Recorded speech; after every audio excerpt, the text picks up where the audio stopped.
আসসালামু আলাইকুম, welcome back to my channel. আশা করি আপনারা সকলে ভালো আছেন আল্লাহর রহমতে এবং আপনাদের দোয়ায় আলহামদুলিল্লাহ আমিও ভালো আছি। আজকের রেসিপিতে থাকবে কাঁচা কলার চিপস বা বানানা চিপস। বন্ধুরা, এটা তৈরি করা খুবই সহজ এবং তৈরি করতে খুবই কম সময় লাগবে।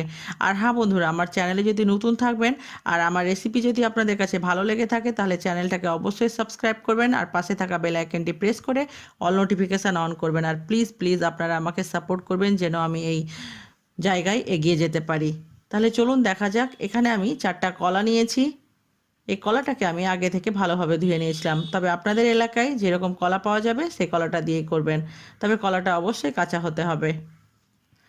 আমাদের এলাকায় এই কলাটাকে কাঁঠালি কলা বলা হয়ে থাকে এবং আমি একটা চাকুর সাহায্যে এটাকে ছিলে নিব। চাইলে আপনারা এটা বটি বা চামচের সাহায্যেও কিন্তু খুব ইজিভাবে ছাড়িয়ে নিতে পারবেন। ছেলা হয়ে গেছে। আর ছেলার সময় অবশ্যই ধ্যান দিতে হবে যেন এর ছোকাটা কোনো প্রকারে না লেগে থাকে কলার গায়ে। এবার আমি একটা পাত্রে নিয়ে নিয়েছি জল। জলের মধ্যে দিয়ে দিব প্রায় অর্ধেক টেবিল চামচ মতো লবণ এবং লবণটা দেওয়ার পর কলাগুলোকে আমি ছেলা কলাগুলোকে একে একে আমি এখানে ডুবিয়ে দিব। এটা ডোবানোর কারণ হচ্ছে যে উপর থেকে স্কিনটা কালো হবে না এবং কোনো প্রকারের কলাটার রং চেঞ্জ হবে না।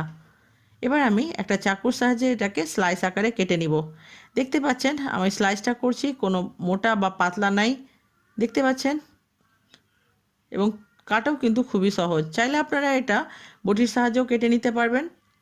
এবার আমি একটা গ্রেটারের সাহায্যে আপনাদেরকে কেটে দেখাই। এভাবে করে কিন্তু ধরলেই ভালোভাবে খুব ইজিলিভাবে এক একটা করে স্লাইস নিচে পড়ে যাবে।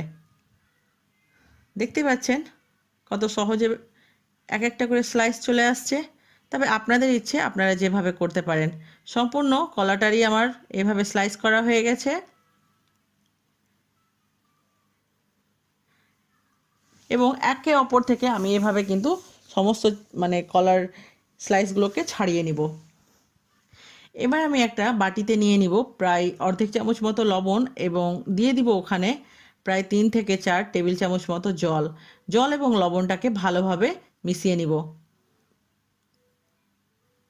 যেন লবণটা গোটা না থাকে। মেশানো হয়ে গেছে। এবার আমি গ্যাসে কড়াই চাপিয়ে দিয়েছি এবং চুলোর আঁচটাকে রেখেছি মিডিয়াম টু লো হিটের মধ্যে। তেলটাকেও কিন্তু আমাদেরকে মিডিয়াম গরম করতে হবে, সম্পূর্ণভাবে হট করতে হবে না। এবার আমি একটা কলার স্লাইসকে দিয়ে দেখব যে তাপমাত্রাটা ঠিক কেমন আছে। দেখতে পাচ্ছেন সে কলার চিপসটা অতি সহজেই উপরে উঠে আসলো, তার মানে তাপমাত্রাটা একদম ঠিক লেভেলে আছে। এবার আমি যতটা পরিমাণ কলার স্লাইসগুলো কেটেছিলাম সেখান থেকে অর্ধেকটা দিয়ে দিব এখানে এবং একে অপর থেকে ছাড়িয়ে দিব যেন এটা না জোড়া লেগে থাকে বা একসঙ্গে না থাকে। এবার আমি চুলোর আঁচটাকে মিডিয়াম টু লো করে এই চিপসগুলোকে কিন্তু ভেজে নিব এবং অনবরত কিন্তু নাড়তে হবে। বন্ধুরা, এই চিপসটা কিন্তু খেতে অতি সুস্বাদু হবে এবং লবণ আর জলটা যে আমি গুলে রেখেছিলাম সেটা এর উপর থেকে 1 চামচ দিয়ে দিব। দেওয়ার সময় কিন্তু সাবধানে, যখন তেলের উপরে লবণ জলটা দেওয়া হয় তখন কিন্তু একটু তেলের ছেটা ওড়ে।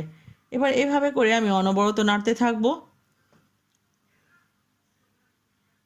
এই চিপসটা কিন্তু বাচ্চা থেকে বড় সবাই পছন্দ করে এবং বিকেলের স্ন্যাক্স হিসেবে এটা বেশ খেতে ভালো লাগবে।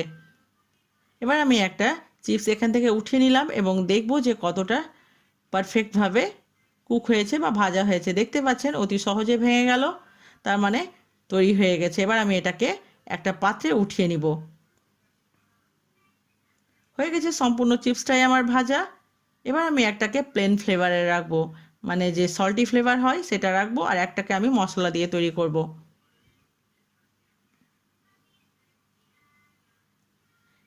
এটা আমার প্লেন ফ্লেভারে থাকবে আর এটা আমি মশলা দিয়ে তৈরি করব। এখানে দিয়ে দিব আমি ঝালের জন্য গোলমরিচ গুঁড়ো, কাশ্মীরি লঙ্কার গুঁড়ো, আমচুর পাউডার এবং হিং দিয়ে আমি সম্পূর্ণটাকে ভালোভাবে মশলাটাকে মাখিয়ে নিব চিপসের সঙ্গে। তারপরে আমি একটা বাটিতে এটাকে উঠিয়ে নিব। বন্ধুরা, আমার রেসিপি যদি আপনাদের কাছে ভালো লাগবে তো অবশ্যই লাইক করবেন এবং ফ্যামিলি ফ্রেন্ডসদের সঙ্গে শেয়ার করবেন। এক্সেস মশলা যেটা আছে সেটাকে আমি এভাবে ঝেড়ে নিচে ফেলে দিব। হয়ে গেছে তৈরি করা। এটা তৈরি করা কিন্তু বন্ধুরা খুবই সহজ এবং খেতেও কিন্তু অতি সুস্বাদু হয়। এটা বানিয়ে কিন্তু 3 থেকে 4 মাস অতি সহজেই রাখা যায় এবং খেতেও কিন্তু খুবই সুস্বাদু হয়। আর আমার এই রেসিপি আপনাদের কাছে কেমন লাগলো অবশ্যই আমাকে কমেন্ট করে জানাবেন। আর আপনাদের যদি আমার কোনো রেসিপি নিয়ে প্রশ্ন থাকে তবে অবশ্যই আপনারা আমাকে কমেন্টে লিখতে ভুলবেন না। আর একবার হলেও আমার এই রেসিপিটাকে ট্রাই করবেন। ভালো খান, সুস্থ থাকুন, আপনাদের দোয়ায় আমাকে মনে রাখবেন। আবার দেখা হবে নতুন কোনো একটা রেসিপির সঙ্গে। আল্লাহ হাফেজ।